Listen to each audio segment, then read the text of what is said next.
Энэ хотоос ийм асуудал ярьж яхад хүн байдгүй л гайхш. Юулаад ах юм. Их хурлаас мөнгө нэхэх болохоор Батүлийн дурж ирээд толгоогоос хийж суучдаг. Хариуцлага асуухлахлаар зүхтэй өвчдөг ямар учиртай юм. Хамаг гол проблем чинь Улаанбаатар дээр байж байгаа шүү дээ. Батүл 12 онд сонгуульд орохдоо гэр хороол руу халуун хүйт ус татна, бохин шугам татна. Тэгээ та нар хавсаа бариад 9 үеэрээ сайхан жаргаараа би тийм болгож өгнө гэж амласан. Энэ худлаа бол тэгээд гэр хорооллын дахин төлөвлөлт гэж нэг хачин юм хийж ажиллахад одоо энэ дахиад төвжөнд орчиход байж байна л да. Би энийг нь асуух гээд байгаа.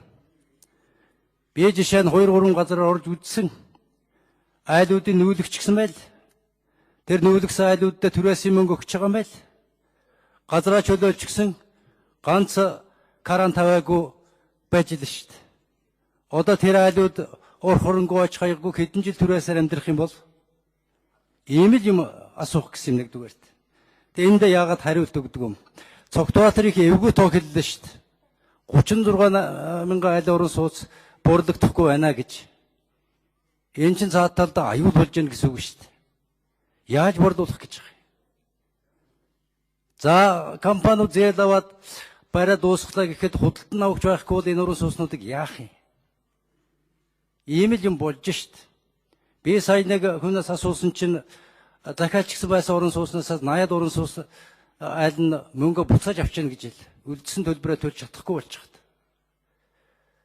13 онд ерөнхийлөгчийн сонгуул явагдаж байхад 8% гүйтэй зээл зарласнаас хойш 60 сая төгрөг байсан орон сууц 120 сая төгрөг болж энэ хоёр дахин нэмэгдсэн шүү дээ. Одоо 500-аас 600 мянгаар буурж ахис дэвшил гарч чана гэсэн юм яриа сууж явах юм. 500-аас 600 мянга 60 сая хоёрын хооронд өчнөн зөрүү байгаа биз? Ийм л байдалтай болчиход байна юм чи. Энийг нэгдүгээрт асуух гэсэн юм. Одоо энэ Батүл хотын иргэдэг хуурсан гэдгийг хүлээн зөвшөөрөх хэрэгтэй. Тэр хаус нь жаргуулдаг чинь байхгүй болсон би худлаа хэлсэн юм гэдгийг хэлчих хэрэгтэй байгаа. Тэгээд асуух гээд байгаа гол юм хоёр байгаа. Энэ хотын дахин төлөвлөлтийн хууль гэдэг хуулийг хурлаар орж ирээд 2 жил боллоо. Энэ хуулийг ерөөсөө хөдлөхгүй байна. Би Батүлд ч гэсэн баяр сайхан барилгын сайд байхад нь ч гэсэн. Та нарыг улсын хэмжээнд үйлчлэх хууль хийчихээ. Наадах чинь явахгүй. Хуулиа хурдан татаж аваад энэ хотын дахин төлөвлөлттэй холбоотой асуудлаа уруулж ирвэл яасан юм бэ? Тэрэн дотор хамгийн остой яригдж байгаа юм бол энэ барьчихсан байгаа үл хөдлөх хөрөнгийн үнэлгээний асуудал байгаа юм байна. Одоо та нар 30% өгөөд 70% нь хогчин гэж байгаа юм байна. Ийм байж таарахгүй гэдэг юм ярьсан. Энэ хуулийг татаж авсангүй их хурлын ч явуулахгүй байна. Эннээс чинь болоод хүний хөрөнгийг үнгүүдүүлж газрын хүчээр булаж авдаг явдал энэ хот чинь бүр хавтгай явж штэ сайхан мэдэг сайдаа. Би зүгээр жирийн хүний өөрийнхөө амьдралын талаар ярьсан юмыг энэ их хурлын зааланд хэлж байна. 30% өг нь үлдсэн нөхөө хогчин гэж л хэлж байгаа гэж л. Хоёр давхар байшин барьчихсан. Гэрлийн тасалдаг, үсийн тасалдаг, амьдрах аргагүй болгож байгаа юм байл. Эннийхээ учрыг олж энэ дахин төлөвлөлтийн хуулиа сайхан байлг сайд хурдан буцааж аваад хурдан оруулж ирээд нэг батлуулахыг бодооч Улаанбаатарын дахин төлөвлөлтийн хууль болгож бүр болдгоо болоод хамаагүй суугаад өгөө энэ дээр чинь. Энэ ямар их удаад юм 5-6 хаан хуудастай ганц хуудсыг 2 жил их хуралд орж өмхөрүүлж шít.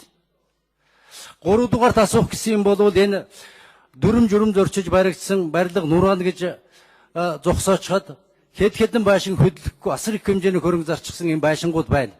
Энийг нураахгүй одоо 3 жил боллоо. Энэ Тэнгис хиний чатрын урт талд нэг өндөр байшин баригдажсэн тэрийг Батүл гарч ирээд зогсоосон. Одоо нураасан ч юм байхгүй, бариулсан ч юм байхгүй. Тэр их хөрөнгийг яах вэ гэдгийг шийдээгүй байна.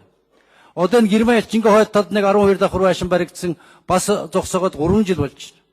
Энэ Таагтай хөшөөний цаад талд 12 давхар чулуун гадарлагаатай нэг байшин барьчихсан тэр байшин 5 жил зогсож байна. Нураан гэдээ байдаг нураасан ч юм байхгүй.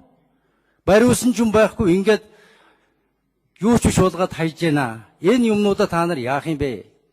Цогтбаатар хотынхаа асар их хэмжээний хөрөнгө тэр барилга барихад зарсан байж таарна.